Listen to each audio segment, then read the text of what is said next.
তা চুল পড়ার প্রধান কারণটা আসলে কি? বর্তমান সময়ে চুল পড়ার সমস্যা নেই বাচ্চা থেকে শুরু করে ইয়াং জেনারেশন ইভেন বয়স্কদের মধ্যে সংখ্যা খুব কম। অন্যতম প্রধান কারণ জেনেটিক কজ, বংশগত কারণ, যেটাকে মেডিকেলের ভাষায় বলি অ্যান্ড্রোজেনেটিক অ্যালোপেশিয়া। সেটা মেলের ক্ষেত্রে হলে মেল প্যাটার্ন বল্ডনেস, আর ফিমেলের ক্ষেত্রে অর্থাৎ মেয়েদের ক্ষেত্রে হলে ফিমেল প্যাটার্ন বল্ডনেস আমরা বলি। সেকেন্ডলি হলো টেলোজেন ইফ্লাবিয়াম। টেলোজেন ইফ্লাবিয়াম হলো চুলের আরেকটি কমন সমস্যা, যেটা আমরা ছেলে মেয়ে উভয়ের ক্ষেত্রে দেখি, তবে মেয়েদের ক্ষেত্রে আমরা বেশি দেখি। আর থার্ড হলো অ্যালোপেশিয়া এরিয়াটা, অর্থাৎ ম্যাক্সিমাম ক্ষেত্রে এই রোগটা বাচ্চাদের ক্ষেত্রে আমরা দেখি। গার্ডিয়ানরা এসে বলে আমার বাচ্চার তো কালকেও ভালো ছিল, সকালে ঘুম থেকে উঠে দেখে যে মাথার একটা নির্দিষ্ট অংশের চুল চলে গিয়েছে, যেটাকে অনেকে আঞ্চলিকভাবে বলে যে ওর তো তেলাপোকা খেয়ে ফেলেছে, টাকে খেয়ে ফেলেছে। সাধারণত এই তিনটা সমস্যা নিয়েই আমরা দেখি আমাদের কাছে অধিকাংশ চুলের রোগীরা আসে।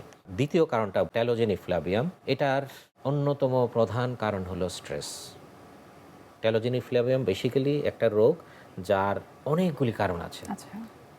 প্রধান কারণ স্ট্রেস, তারপরে হলো আমরা জানি আমাদের দেশের মেয়েদের আয়রন জনিত ঘাটতির যে সমস্যা, রক্তশূন্যতা, এটা অন্যতম একটা প্রধান কারণ। তারপরে থাইরয়েডের যে সমস্যা, আপনি জানেন আমাদের দেশে প্রচুর থাইরয়েডের রোগী আছে এবং ফিমেলদের ক্ষেত্রে এটা অনেক বেশি, বিশেষ করে হাইপোথাইরয়েডিজম। এটাও কিন্তু চুল পড়ার অন্যতম প্রধান একটি কারণ। আর আরেকটা কারণ আমাকে বলতেই হবে, সেটা হলো আমাদের দেশের মেয়েরা অনেক বেশি পছন্দ করে পার্লারে যেতে। সেখানে গিয়ে তারা রিবন্ডিং করে, কালার করে, হিট দেয়। এই প্রত্যেকটা জিনিস চুলের জন্য, চুলের ভবিষ্যতের জন্য খুবই ভয়াবহ। আর ফাইনালি পুষ্টির অভাব, বিভিন্ন ধরনের নিউট্রিশনাল ডেফিসিয়েন্সি হয়।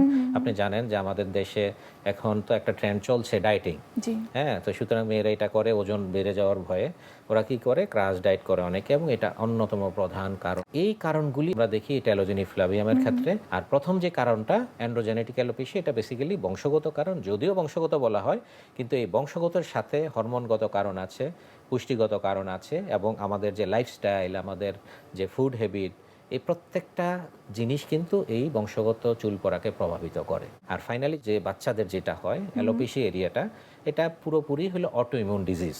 হ্যাঁ, অর্থাৎ আমাদের শরীরের ভিতরের প্রতিরোধ ক্ষমতা যেটা আছে, সে হঠাৎ করে মনে হলো যে ওই জায়গার চুলটা তার এটা ফরেন কিছু, অর্থাৎ এটা হয়তো বাইরের কিছু ব্যাকটেরিয়া বা ভাইরাস, তখন সে কি করে এটাকে অ্যাটাক করে ইমিডিয়েটলি ওই জায়গার চুলটা পড়ে যায়, ওভারনাইট পড়ে যায়। এটাই বেসিক্যালি অ্যালোপেশিয়া। এই ক্ষেত্রে স্যার ট্রিটমেন্ট কি আসলে?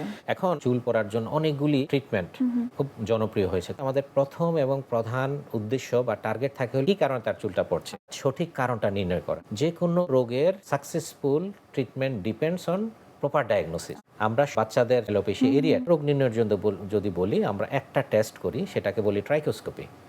এটা খুব আধুনিক একটি টেস্ট, এবং এই ট্রাইকোস্কোপি টেস্টের মাধ্যমে কিন্তু আমরা মোটামুটি নিশ্চিতভাবে বলে দিতে পারি যে আসলে তার এইটা অ্যালোপেশিয়া এরিয়াটা হয়েছে না অন্য কোনো রোগের কারণে হয়েছে। এবং যখন আমরা রোগটা কনফার্ম করে ফেলি, তখন আমাদের জন্য চিকিৎসা অনেক সহজ। সেটা আমরা টেলোজেন ইফ্লাবিয়ামের ক্ষেত্রে বলি বা অ্যান্ড্রোজেনেটিক অ্যালোপেশিয়ার ক্ষেত্রে, প্রত্যেকটার জন্য কিন্তু আলাদা রোগ নির্ণয়ের পদ্ধতি আছে। হ্যাঁ, যেমন এই টেলোজেন ইফ্লাবিয়াম, তার অনেক কারণে চুল পড়তে পারে, আমরা জানি না তার হরমোনের কোনো প্রবলেম আছে কিনা, তার রক্তশূন্যতা আছে কিনা, হ্যাঁ, তার ভিটামিনের কোনো অভাব আছে কিনা।